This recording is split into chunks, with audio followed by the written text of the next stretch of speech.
What can a data analyst learn from a thinker, philosopher from 100 years ago? We can learn a lot of lessons.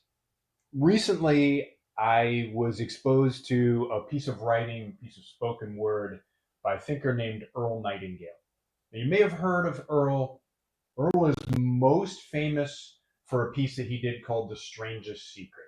And he talks about manifestation and using the power of your mind to create things, to interpret your reality. Not here to talk about that one, although this does relate slightly. Earl has a slightly lesser known piece called Acres of Diamonds. Now, if you want to go look it up, I'll link the video to the spoken word and then a video set to music that I'll talk about here. If you want to go look it up, it's about 15 minutes. It's a great listen. You can go download PDF for free. It's an article. It's spoken word of 15 minutes, so it's digestible. The basic premise of Acres of Diamonds, it's based on a story that somebody told to Earl. Now I'll hit the wave tops of the story, but it's essentially saying before you go looking for riches or resources, whatever you're looking for, somewhere else, look around in your own backyard. Okay. And I feel like this relates very well to data analytics, to the job market, to the things that I'm interested in. And so I'm going to go through the basic lessons of Acres of Diamonds and talk about how they relate to data analytics. Trust me, folks, it's not going to be as boring as I've just made it sound, but I'm going with minimal rehearsal here, as per usual. So the story itself. Earl Nightingale tells the story secondhand from a guy whose name I can't remember. But anyway, it was a dude who founded Temple University. And why he found Temple University, he had a lot of, at the time, college was only for the rich. And this guy was teaching a lot of poor young men. And he went around seeking donations, and the donations were so abundant that he wound up founding his own school, which is a great school to this day. The story that he used to get those donations was a story called Acres of Diamonds. The story goes like this. There was an African farmer in the days when there was the big diamond rush in Africa. People discovered diamonds, they figured out where they were, how to find them, and they were cutting diamonds. They were suddenly this hot commodity in the world, and all of a sudden there were riches to be made. This was a thing that happened, 1700s, 1800s. They would have the gold rushes. They would, silver would be discovered in places. Precious metals, people were getting kind of obsessed with them.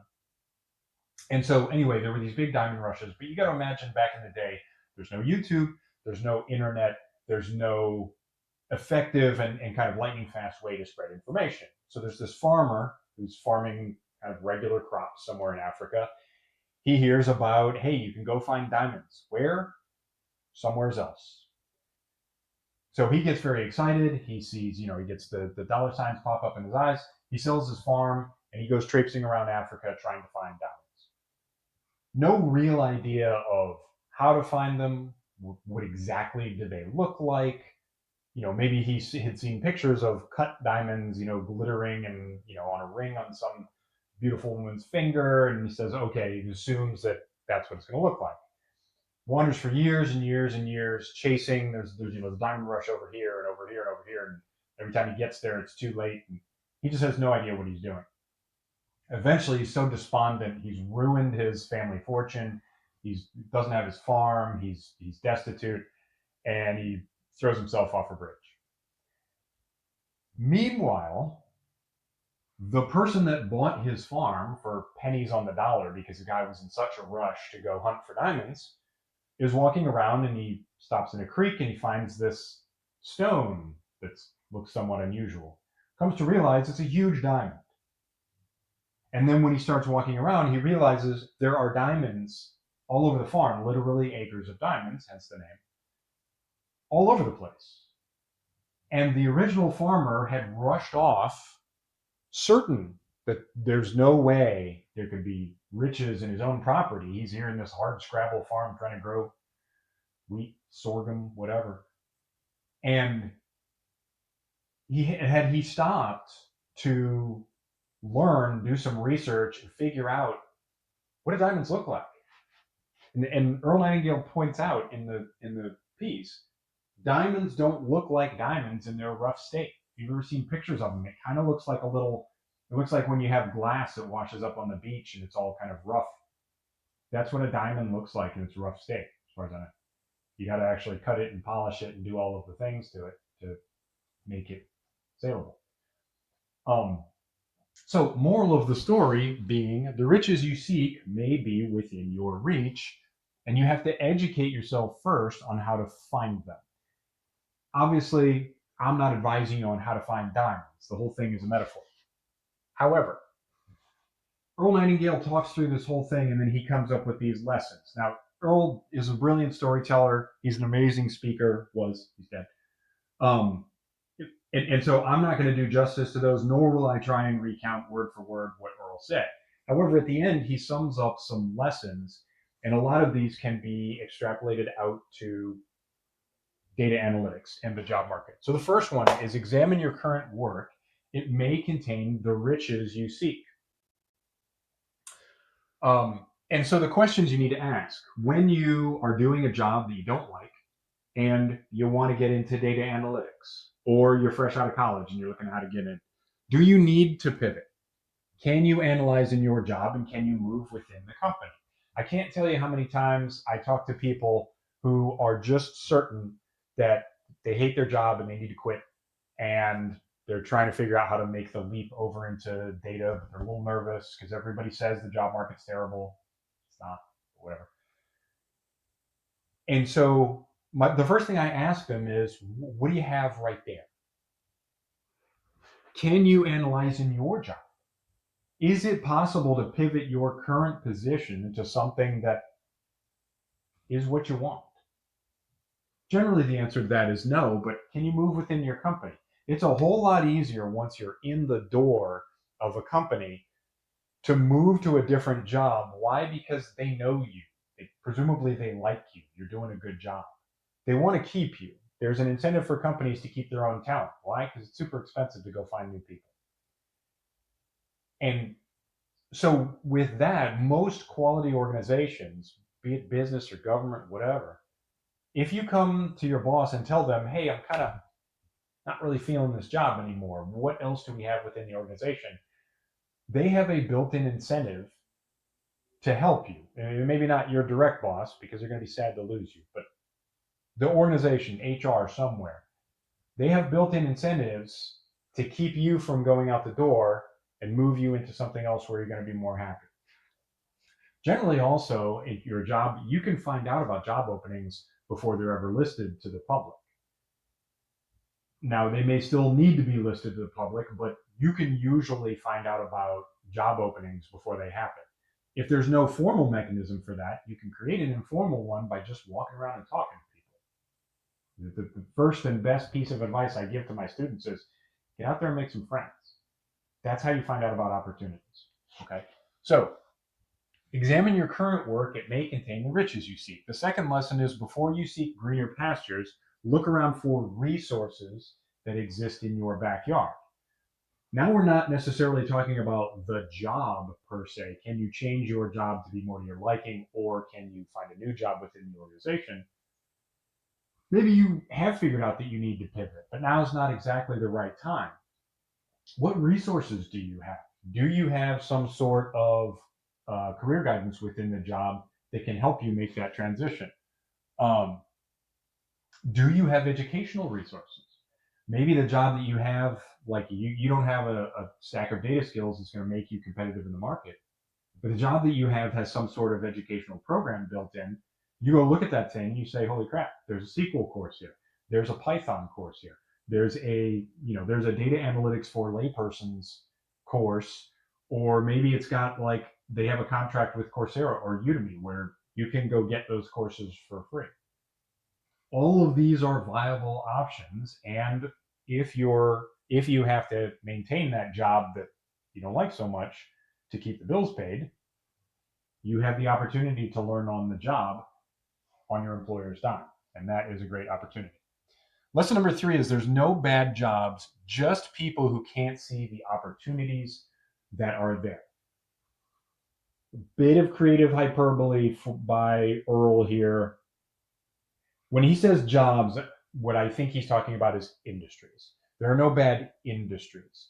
There are only people that can't see the opportunities. There are certainly bad jobs. If you're in some toxic place where you got to like give yourself a standing 8 count before you walk in the morning, and trust me, I've been there. Yeah, you know there are bad jobs. There are certainly bad workplaces. There's no question about that. But people who can't see the opportunities that are there. I'm fond of saying one of my kind of go-to phrases is 2 people in this world. There are people that find pathways and people that find roadblocks. The people that find roadblocks will always find a roadblock, even if they have to create it in their mind or create it in reality. They're going to find one because they just depend on being stovepiped and blocked. If you are the kind of person that looks at your job, your industry, your company, your opportunity, and say, I can't do it, you're right. You're 100% right. That is a self-fulfilling prophecy. If you're the kind of person, however, that looks at your industry and says, there is opportunity here, I just can't quite see it yet, you're also right. And those could be 2 people of the same disposition talking about the same job, same company, same industry. It's a matter of perspective. So, people who can't see the opportunities that are there. Can you do your current job in a more data-focused way? Can you develop some sort of attitude towards data or data-driven culture within your organization? Can you be the catalyst for that change? The mistake that I find people make too often, and I talked about this in the last video I put up, is that they wait for permission rather than showing initiative. Yes, you need to show initiative within the purview of like what you're allowed to do, your mandate. However, it is entirely possible for most people to propose, to find a pain point, propose a solution, put something together, and then come to your boss and say, Eureka, I found it. I know how to solve our problem. Just give me the go ahead and I'll do it. Okay. That is a whole lot less asking permission. If you come to your boss with a hazy idea, they're liable to say, no, don't waste your time on that. If you come to your boss with a presentation saying, I'm already 50% of the way to the objective, they're liable to tell you that you're allowed to finish. Okay. So number 3, no bad jobs, just bad people. Now, let's not say it that way. But anyway, number 4. Okay, this one is another one of Earl's great story metaphors. He talks about a farmer. Earl loves talking about farmers. He talks about a farmer who took a pumpkin, and just for funsies, he takes this kind of small growing pumpkin and pokes it into a jar. He specifically says pokes it into, which I couldn't really picture, but whatever. Pokes a pumpkin into a jar. Just go with it. And the pumpkin continues growing. So I'm guessing the vine is still connected to the root apparatus by some mechanism. Anyway, pumpkin continues growing within the jar. And then eventually the farmer decides that the fun experiment is over. He breaks the jar. What does he find? The pumpkin doesn't then plump out into like full pumpkin shape. The pumpkin is now forever and ever in the shape of the jar. So the metaphor that he draws there is don't poke yourself into small jars. Don't put yourself in situations where there's no growth potential. And he specifically says we do this to ourselves. It's generally not someone else saying, get in the jar, pumpkin. You're the pumpkin in this case. It's generally not someone else forcing you in or telling you to get in. It's generally you. And it's what we in the Marine Corps used to call a comfort-based decision. Now, comfort-based decisions back in the day was like you're putting on too many layers so you can be warm or something like that, not being tough. But in this case, comfort-based decision is professional comfort, emotional comfort, not challenging yourself. It is possible to work your way into a job where you have no growth potential. And that's generally voluntary. And it's generally voluntary because it's safe. It feels nice and warm and snuggly, like putting on another blanket. And his point is, if you poke yourself in there, first of all, it's difficult to get out. If we beat the metaphor to death, you need someone else to break the jar for you. Anyway, okay, I've taken it too far. However, don't put yourself into situations where you have no growth potential. It takes a little bit of courage and it takes a little planning and foresight. But if you can have the guts to jump into positions where you're uncomfortable, you have growth potential, but that also means you're forced to develop quickly. Maybe you're not 100% ready for it, and the situation is presented to you. Hey, you're the only guy to do this job. Do you want to take it? Been in that situation more times than I care to remember, and I haven't always made the right choice in those situations. So I'm not saying I'm perfect here, but don't put yourself in a situation where there is no growth potential. Okay, don't poke the pumpkin into the jar. And so what you need to figure out is this your job right now? Are you in a job where the only upside is I know how to do this because I've been doing it forever, but also I hate it and my boss is a jerk and there's no growth potential and I can't learn and all of the downside things. But the only pro is, well, I know how to do it and I'll never get fired because I've been here for 10 years. If that's the case, I'm not telling you what to do, but if that's the only upside to your job, oh boy. He says we do it to ourselves. We do it to ourselves.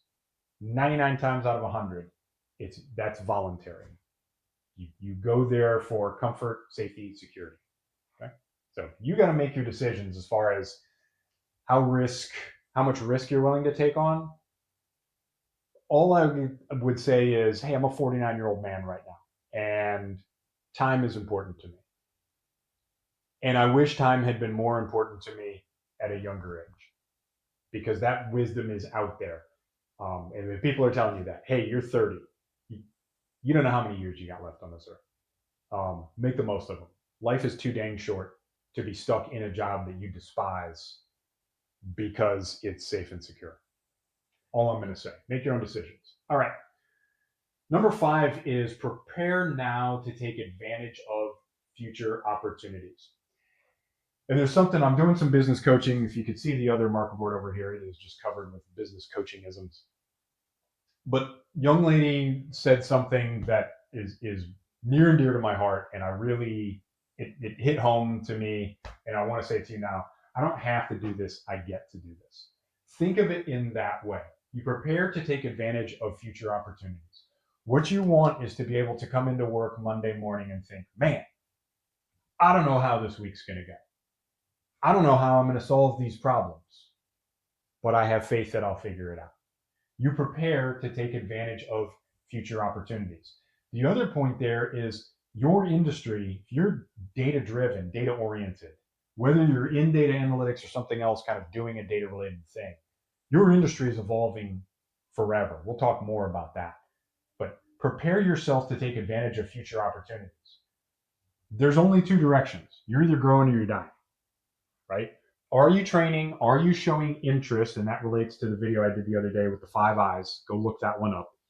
Are you training? Are you showing interest? Are you working on yesterday's skills?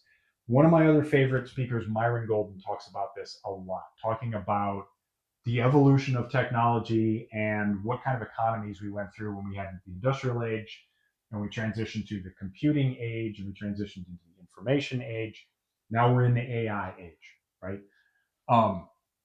Working on yesterday's skills. He talks about, when I was a kid and, first people started getting personal computers, and that was like the mid to late 80s, early 90s. And suddenly every kid wanted to be a computer programmer. They all wanted to go to MIT and they all wanted to study computer science. Myron's point was at that point, it was already too late. Why? Because the pioneers of the computer industry, the Bill Gates, the Paul Allens, not really Bezos, but those guys, they had all cut their teeth in the 60s and early 70s. That's when they learned to program computers. If you were learning computer or software programming in the 90s, you're going to be an implementer. You're going to be labor. You're going to be a cog in the machine. And that's what we're kind of trying to get out of. But are you working on yesterday's skills? If today You are starting to learn programming from the command line. You're probably learning yesterday's skills. Now I can hear the screaming from here. Every data scientist is like, no, they must learn the basics. Okay, whatever. Um, I got a whole speech about the evolution of technology, and can you still change the radiator in your car? No. Do you miss it? Also no. So you think about automation, right? Nowadays, automation is just a buzzword. It's spoken of in kitchens throughout the land. But back in the day, think about when they invented the calculator. I remember as a kid being told in like hushed and reverent tones that there are people that can still use an abacus as fast or faster than people can use a calculator, right? So we're talking like early calculators, just the basic buttons, kind of giant ones, or maybe when they started putting them on watches. And calculators really didn't do that much. Nowadays, you can get a calculator that can do software programming, but calculators didn't do all that much back then. But it was you can just punch the numbers in and hit compute, and it would give you the answer. And of course, this was like the end of the world for some people. But I remember people saying in a complimentary fashion that, hey, there are people that can use an abacus, the little thing with the beads on the metal rods, before, like, manual thing before calculators. There are people that can still spin the abacus and make calculations faster than you can with a calculator. And at the time, I took it in the way it was intended. Oh, that's so amazing. Now I know that that's horrifying and sad. Why? Think about the decades that person had to sit there and work with that abacus in order to get that good at it. Now, that's not wasted time. I wouldn't judge anybody like that. But think about the lifetime spent mastering this arcane little skill, which at the time was mandatory. But when somebody invented the basic, like, $6 calculator, suddenly you put that lifetime of experience in the hands of a child with zero experience. All you know is what the numbers look like and what the arithmetic equations are. So while this old man has to sit there, and my dog's about to start barking, has to sit there and play with the abacus and apply these decades of experience, a literal child can pick up a calculator and go 2 times 2 equals, and they're done. They don't have to replicate those years of developing these archaic skills. So to me, in hindsight, that's sad. To me, in hindsight, it's sad watching people study outdated skills when they should probably be studying AI or something a little more cutting edge. Okay, so in YouTube land, you probably didn't have much of a time lapse there. I might have glitched a little bit. And on my side, this has been a significant time lapse here. My youngest son came home from college, so I was hanging out with him for a few hours. And then when I came back in here and I clipped back into the microphone and started everything back up, I talked for a good solid 5 minutes before realizing that the microphone battery was dead and I was talking into the void. So, well, this is like take number 4 for this point. If you count the previous video that I made, all good. We'll get there. When we left off, when I left off, we were talking about automation and learning outdated skills. And what I said on the previous iteration that you never got to see was, I was talking about how, to me, it was a little bit sad thinking about people that had spent their whole lives mastering a skill that was now woefully outdated. And how empty that must feel if you're sitting there like, I've been doing this my whole life and I've developed this incredible level of expertise, and now technology has replaced that expertise with an automated thing. In the case of the abacus metaphor, it's a calculator that a literal child can just punch numbers into and do what I have spent a lifetime mastering. It's not always sad like that. I mean, if you take the right approach to it, you can look at it and say, now I get to save all of that time and energy spinning little beads across the abacus. So I told you that story to tell you this story. Make sure that you're working on skills that are timely. And so, make sure that you are working on the cutting edge of technology. If there's something that has come into vogue like AI now has, and you are not working on integrating AI into your work, you're falling behind and you're still trying to master the abacus out of a sense of pride or nostalgia or whatever. Okay. So the point was prepare to take advantage of future opportunities. Make sure that you are working on the latest and greatest technology that is, allowed for you to use. Point number 6 is put your imagination to work to improve your current efforts. Now, I did a whole video about this, which you should definitely watch. It's the last video that I put out before this one. It's called the five traits that make you impossible to fire. Imagination. This point about imagination was what cued the thought or the inspiration for that video. Inspiration, incidentally enough, another one of the traits. When I saw this point about imagination, I started thinking about places that I've worked and how rare it is, even at the amazing companies that I've worked for, how rare it is to find someone that truly has imagination. A few different reasons for that. I won't spoil the other video. Definitely go watch it. However, imagination is so rare in part because, first of all, it takes a bit of a spark. And not everybody has developed the imagination muscle. Certainly not these days where imagination is often replaced by robust and detailed video games and immersive environments and dopamine hits of little speedy videos that you can scroll through. Another topic for another time. But people that truly have imagination, in order to exert that imagination in a professional setting, you kind of have to have a level of expertise in the company, the domain, the platforms that you're using, because imagination does nothing for you if you don't understand where you can exert it, what the pain points are, where it's needed. Otherwise, it's just you just kind of sitting there daydreaming. So put your imagination to work to improve your current efforts. Get off the well-worn path.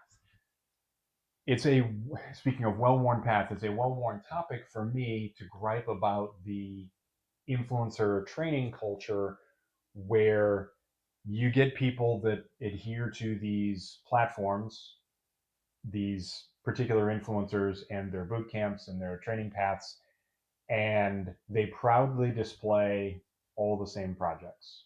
So there's an entry level project for influencer X and his boot camp, and all of influencer X's little minions all have the exact same project. It gets noticed. Also, it displays to a hiring manager that you don't really have that imagination or initiative, another good I trait, and you can't, or you haven't demonstrated the ability to go identify a pain point or a challenge and then address it, go find the data to answer some sort of question. That is, people like that are a cut above. So the rare person that can put their imagination to work to improve their current efforts. How can you use modern technology to make your efforts easier? Automation, workflows, AI, large language models, any of these things. How are you using modern technology? How are you thinking creatively to address problems? So get off the well-worn path. Think about what intrigues you. What data do you like to work with? What industry would excite you to work in? And if your answer is none, well, maybe you just lack the imagination. And what can you create? It's that creative spark that really sets people apart. And so, then we get into like portfolios and how useful are they? If your portfolio is a paint by numbers thing from some influencer, some platform, not all that useful. But if you're putting your imagination to work and you're thinking creatively, you're identifying problems based on your experience and addressing them imaginatively, creatively, that is a truly unique person. Number 7 is learn all you can about your job, your company, and your industry. for those of you out there kind of hurting for jobs, or maybe you're pivoting out of education or something like that, industry can be a bit of a challenging one. And I run into this all the time doing Data Career Academy and training young data analysts. One of the most difficult things to get them to do is to commit to a path or a course of action. And often the most challenging thing is just finding out, like, what are you interested in? Like, what do you care about? Most people will say, I do Windows. I'll do anything. I just want a data job. I don't.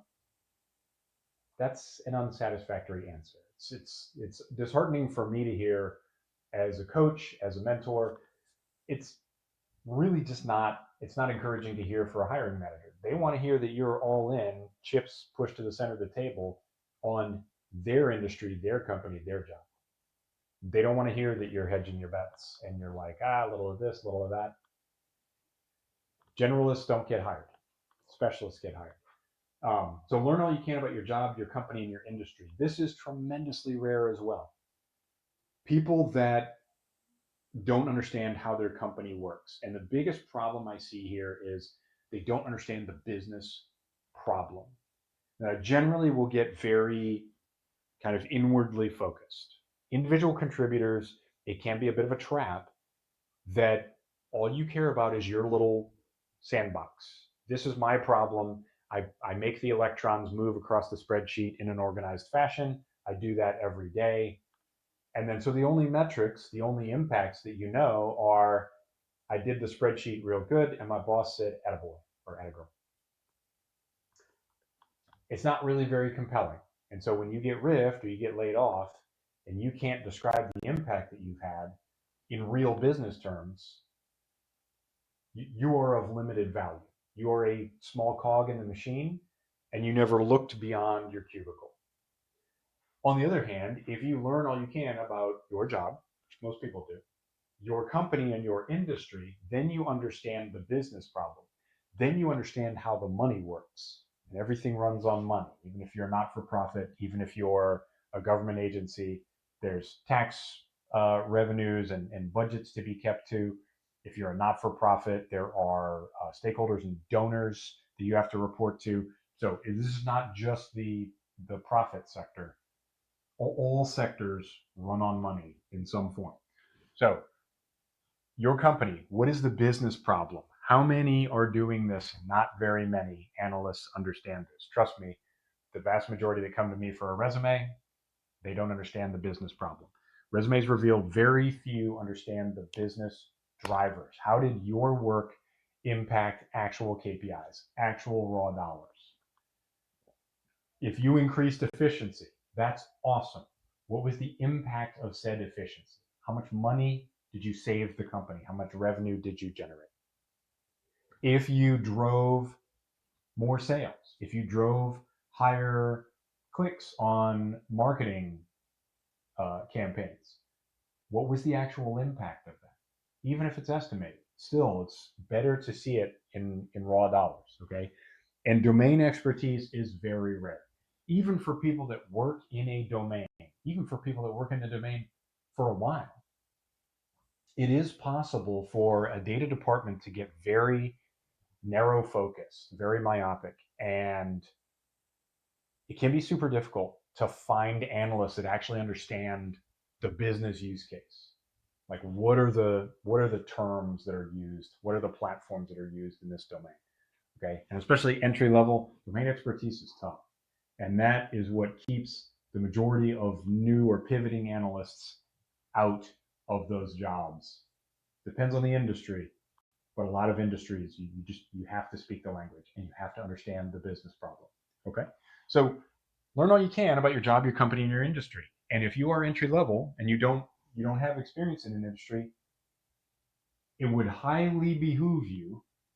It would behoove you to pick an industry, something that interests you, something that has a lot of jobs available, and start learning about it, even on the front end, even before you're employed. Okay. Now, I've got other talks about that, and come ask me. I'll talk about it all the time. So that's number 7. Number 8 is, since your industry has unlimited growth potential, you also have unlimited growth potential. all industries grow. Now, you may recoil in horror from this statement, but trust me on this, all industries grow. What may or may not grow is the number of jobs available in the industry. That may shrink. And we've seen that throughout history. What also may not grow is the number of companies acting in the industry. Industries can consolidate and can coalesce around a handful of monopolies, or I can't remember what it is when there's like a few companies that control it. It's not monopoly, it's something else, but oligopoly, something like that. Anyway, somebody look that up for me. But things change. Things change in industries. Think about agriculture. Think about, there's my dog. Think about 100, 150 years ago when the vast majority of Americans were employed in agriculture. And we had thousands, tens of thousands, who knows how many individual farms. Every family had their own farm. How did that evolve over time? Well, a couple of things. Number one, the industry coalesced around mega companies. Corporations took over a lot of farming. Family farms, by and large, have gone away. The ones that haven't gone away have adapted heavily to new technology and changing market conditions. A lot of the workforce has transitioned to something else. At some point, it was like 80, 90% of American workers were working in agriculture. Now I would say it's probably less than 5%. That's a drastic shift over a relatively short period of time. But what has grown is the output and the revenue. Relative to inflation, revenue has skyrocketed in agriculture. Output has skyrocketed. And so what you're to take from that is the industry, the domain has grown. People aren't going to stop needing food, and it still needs to be grown. We don't have like machines to make it all. So told you that to tell you this. Your industry has unlimited growth potential. If you were one of the original investors in like ConAgra Foods or Monsanto or one of these other, big agribusiness corporations, you probably don't ever have to work again. Those things exploded. However, if you were the last person holding the abacus, i.e., you held on to the family farm as long as possible, and you were still, I don't know, using plow horses or like outdated equipment to work the land, you just had the honor of being the last one to go out of business. So you have to understand the growth potential in your industry. You also have to understand the nature of the growth potential. If you start seeing an industry contract to larger and larger businesses, it would behoove you to either be in or to start one of said larger businesses. You are either growing or falling behind. The industry keeps moving. This was something that Earl Valentine said.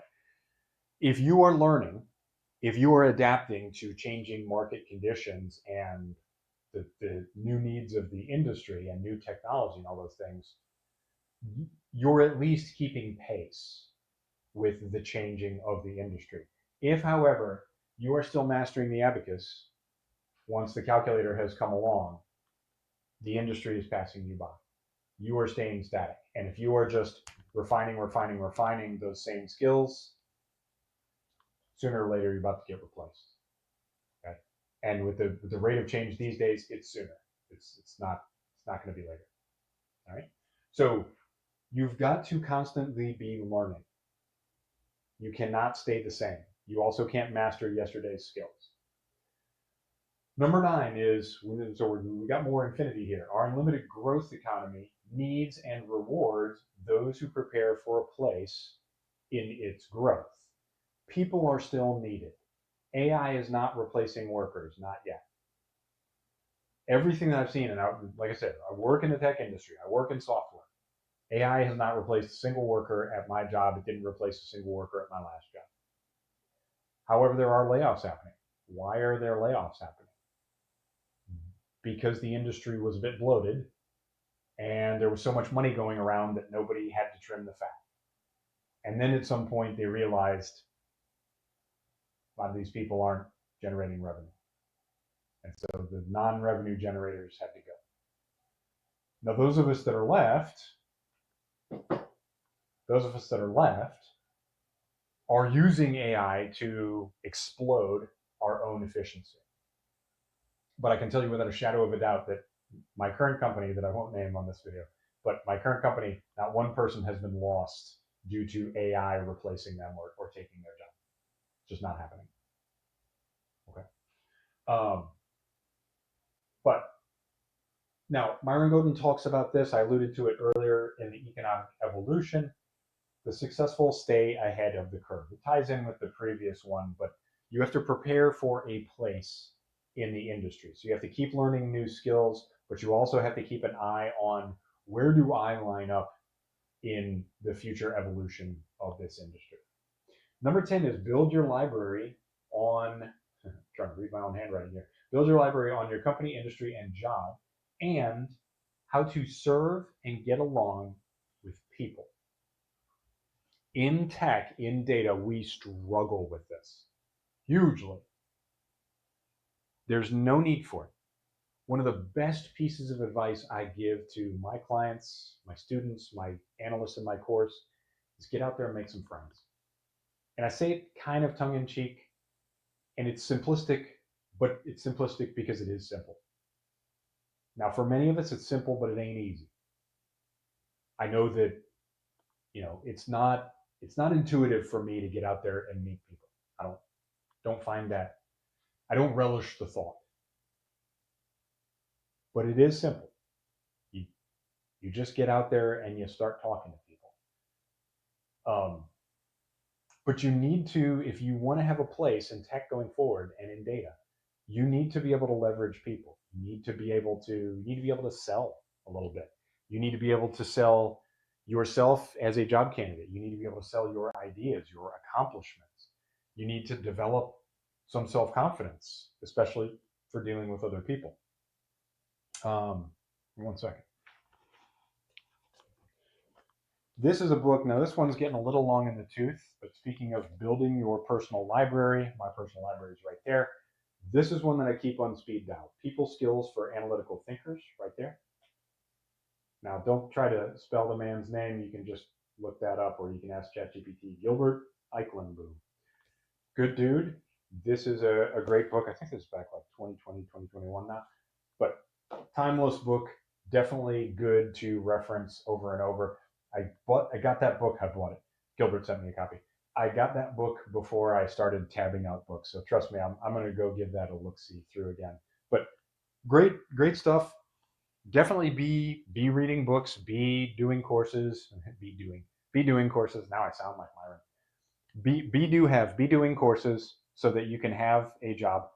But definitely figure out how to relate to people better, how to win friends and influence people. Favorite of mine. Love it. I've read it multiple times. All of these are great skills to have, but the days of the head down techie are going by the way of the dodo. And the best companies, I will tell you, because I did have a brief experience at Google a while back, the best companies don't have peer techies. They just don't. Everyone at Google has the ability to relate interpersonally. Trust me, they don't have any like cave trolls in that building. Everyone there is just a dynamite individual that I ran into. So it's important to be able to relate to people. Yeah. So what are you reading, and are you taking notes? Earl talks in there about taking permanent notes, i.e. writing them down, typing them out, and keeping them stored and indexed in some logical fashion. I love to tab out the pages of books that I enjoy. Whatever works for you, but far more so than just ripping through the book or just doing the audiobook and at the end of it going, okay, I got it. No, you don't. No, you don't. You're not Will Hunting. You don't remember it. Trust me. And if you do remember it now, or you think you remember it now, give it a week or two. You will forget. So take permanent notes. The act of writing down or typing it out helps to reinforce it in your memory. Then you have something you can go back and reference without picking the book up and thinking, oh crap, I got to read this whole thing again if I want to remember. Okay. I have plenty of books over there that I've read multiple times each, and the rereading takes a quarter of the time of the initial reading. Why? Because I flip it open and I just start flipping pages, and I'm looking at my highlights and my notes and my tabs. And that's it. I'm not reading every word. All right. So, pro tip there. Are you taking notes? Be taking notes. And then number 11, set aside 1 hour a day for this study of job, company, domain, people. All right. And that's where he says make permanent notes. I skipped ahead into that. 1 hour a day for the study of these things. That means reading these books. That means doing your Udemy and Coursera courses, if that's what floats your boat. That means doing your portfolio projects, hopefully original ones. But 1 hour a day for study and self-improvement. It's tougher than it sounds. 1 hour a day involves sacrifice. Now we always, the joke is everybody can squeeze in 15 minutes. Hey, you can have 15 minutes to pick your brain. Everybody's got 15 minutes to spare, right? Okay. 1 hour. It's only 24 in a day. Now you could look at it the other way and say, oh my gosh, I get 24 hours. Spend them however you like. But you got to sleep some, you got to eat some, you got to commute, you got to work. So, the available hours in the day get cut down real quick by necessities. If you can devote 1 hour a day, and I don't know the math behind this, but Earl says within 5 years you can become an industry leading expert in your field. I'm doing a business course with Richmond Din. I don't know if anybody's familiar, but with Richmond Din, and Richmond recently had a session with Andy Elliott. Andy Elliott is a sales, motivational fitness influencer, does a lot of things. You may have, if you like reels, you've probably seen some Andy Elliott ads at least, if not reels. But he's jacked. He's motivational. He's super intense. But where did I go with this? Yeah. So Andy Elliott talked about he was always a great salesman, but he was never a great family man. And now he's kind of cultivated this whole thing where he is utterly devoted to his wife and kids. He spends all of his time with them, just is, great father, great husband. And he talked about he had an epiphany, and his wife came to him and gave him kind of an ultimatum, and he turned his life around. And now he is just this, he shows pictures from before and after. And as he's telling these stories, I'm sitting here thinking, okay, well, his kids must be grown up by now, because this sounds like, oh, I turned my life around 10, 15, 20 years ago. Nope, 2019. And that blew my mind, because that illustrated Earl's point right off the bat. 5 years. It takes it's 6 now, obviously, but 5 years to become an industry leading expert. And he's built his company up to like in the hundreds of millions, and done that in the span of 5 or 6 years. It is incredible what you can accomplish in a matter of a couple of years if you set your mind to a consistent goal. If your consistent goal is, I'm going to be a peerless expert in data analytics, you're going to get there, especially if you set aside an hour a day for the study of that. I will tell you, I'm guilty as charged. I'm wildly inconsistent with getting an hour a day of study and self-improvement. I probably get that kind of along the way at times, but it's tough, and there's just a ton of goals. So I probably, on Monday I'm hitting one goal, and Tuesday it's another one. If you do an hour a day on one goal, at the end of 5 years, you will be a peerless industry expert. Okay. So that's number 11. And then number 12 is super simple. Remember the story of the acres of diamonds. Keep that metaphor in your mind. Before you go charging off to some far off land in search of riches, before you think, oh, I've got to buy this thing, or I've got to wait until I finish my degree, or I've got a New Year's resolution. It's November. I can't start anything new in November. New Year's Day is coming up. Do it today. But yeah, remember the story of the acres of diamonds. Each one of us is standing in the middle of our own acres of diamonds. And if you stop, figure out where you are, and what things are available to you. What can you find right where you're standing and make the best use of that? That is going to make all the difference to you. Friends, I hope that these 12 steps have been useful to you. I will link not only the video where I found where Earl just reads straight through this, is about 15 minutes, but I'll also link the inspiration that I got for this, which is if you're not familiar with a DJ named Akira the Don, I find him tremendously motivational. He set a lot of Earl Nightingale's spoken word in Acres of Diamonds to music. I love it. It gets me going. So I hope you enjoy it too. I will link all of those in the show notes. If I can figure it out, I will link them on the end card as well. With that, I am spent on this. Now I can erase this thing. Friends, Semper Fidelis, and I'll talk to you later.